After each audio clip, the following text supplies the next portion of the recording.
मध्य प्रदेश में प्रशासनिक स्तर पर एक बड़ा फेरबदल करते हुए राज्य सरकार ने देर रात एक अहम निर्णय लिया, जिसने पुलिस महकमे में हलचल मचा दी है। गृह विभाग द्वारा जारी आदेश के मुताबिक कुल 62 आईपीएस अधिकारियों के तबादले किए गए, जिनमें प्रदेश के कई महत्वपूर्ण जिलों के पुलिस अधीक्षक यानी एसपी शामिल है। इस व्यापक प्रशासनिक बदलाव के तहत करीब 24 जिलों के एसपी बदले गए, जबकि पुलिस मुख्यालय स्तर पर भी कई वरिष्ठ अधिकारियों की जिम्मेदारियों में परिवर्तन किया गया। क्या आपको बोरवेल करवाना है लेकिन लोकल और सस्ते पाइप्स लगाकर हो गए हैं परेशान? तो अब आपके शहर में आया है न्यूट्रॉन 40 केजी बोरवेल पाइप। दमदार क्वालिटी के साथ 10 साल की गारंटी, ज्यादा मजबूती और लंबी उम्र का वादा। तो अगली बार बोरवेल करवाएं, केसिंग पाइप सिर्फ न्यूट्रॉन 40 केजी ही लगवाएं। सरकार का यह कदम कानून व्यवस्था को और मजबूत करने, प्रशासनिक कसावट लाने और अधिकारियों के प्रदर्शन के आधार पर नई जिम्मेदारियां तय करने के उद्देश्य से उठाया गया बताया जा रहा है। खास बात यह है कि इस फेरबदल से पहले मुख्यमंत्री डॉक्टर मोहन यादव और मुख्य सचिव और डीजीपी के बीच कई दौर की गहन चर्चा हुई थी, जिसके बाद यह सूची तैयार की गई।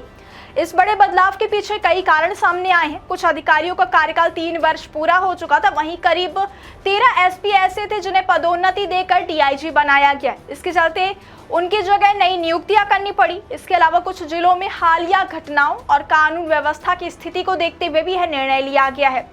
सिंगरौली में हाल ही में हुई बैंक डकैती की घटना के बाद वहां के एसपी को हटाया जाना इस बात का संकेत है कि सरकार कानून व्यवस्था को लेकर किसी तरह की लापरवाही बर्दाश्त करने के मूड में नहीं है। अगर प्रमुख बदलावों की बात करें तो वरिष्ठ स्तर पर भी अहम जिम्मेदारियों में अदला बदली की गई है।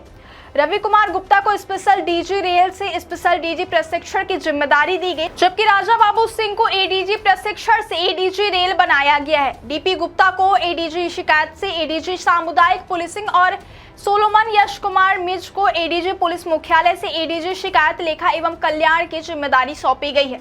वहीं अमित सिंह को इंदौर से डीआईजी स्तर पर नई भूमिका दी गई है, जबकि अवधेश गोस्वामी को भोपाल से पुलिस मुख्यालय में डीआईजी बनाया गया है।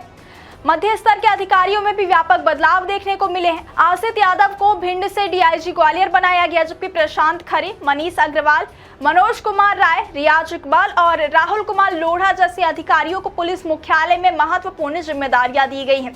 इसी तरह सिमाला प्रसाद को भी नई भूमिका में तैनात किया गया। यह बदलाव संकेत देता है कि सरकार अनुभवी अधिकारियों को मुख्यालय में लाकर नीतिगत और रणनीतिक स्तर पर मजबूती देना चाहती है। जिला स्तर पर भी कई बड़े बदलाव हुए जो सीधे तौर पर स्थानीय कानून व्यवस्था को प्रभावित करेंगे। रीवा जिले में गुरुकरण सिंह को नया एसपी बनाया गया, जबकि शैलेंद्र सिंह चौहान को वहां से हटाकर भोपाल में अतिरिक्त पुलिस आयुक्त की जिम्मेदारी दी गई है। मुरैना में धर्मराज मीणा को एसपी नियुक्त किया गया। वहीं मऊगंज में सुरेंद्र कुमार जैन को नई जिम्मेदारी सौंपी गई है।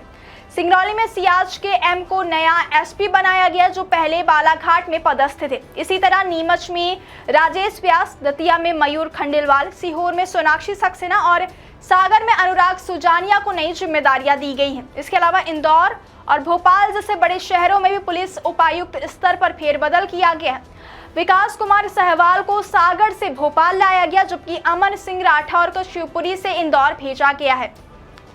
कई अधिकारियों को विशेष शाखा, वाहिनी और प्रशिक्षण संस्थानों में भी नई जिम्मेदारियां दी गई, जिससे पूरे पुलिस ढांचे में संतुलन और दक्षता बनाए रखने की कोशिश की गई है।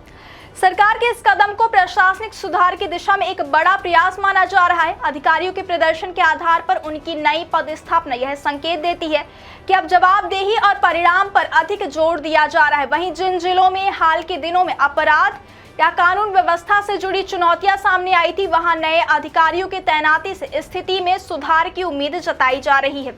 कुल मिलाकर मध्य प्रदेश में आईपीएस अधिकारियों का यह बड़ा फेरबदल सिर्फ एक रूटीन प्रशासनिक प्रक्रिया नहीं, बल्कि एक रणनीतिक कदम के रूप में देखा जा रहा है। इसका सीधा असर आने वाले दिनों में प्रदेश की कानून व्यवस्था, पुलिसिंग के तरीके और प्रशासनिक कार्यप्रणाली पर साफ तौर पर देखने को मिल सकता है। अब निगाहें इस बात पर टिकी है कि नए पदस्थ अधिकारी अपने अपने क्षेत्रों में किस तरह से काम करते हैं और क्या यह बदलाव आम जनता को बेहतर सुरक्षा और भरोसे का माहौल देने में सफल होता है या नहीं।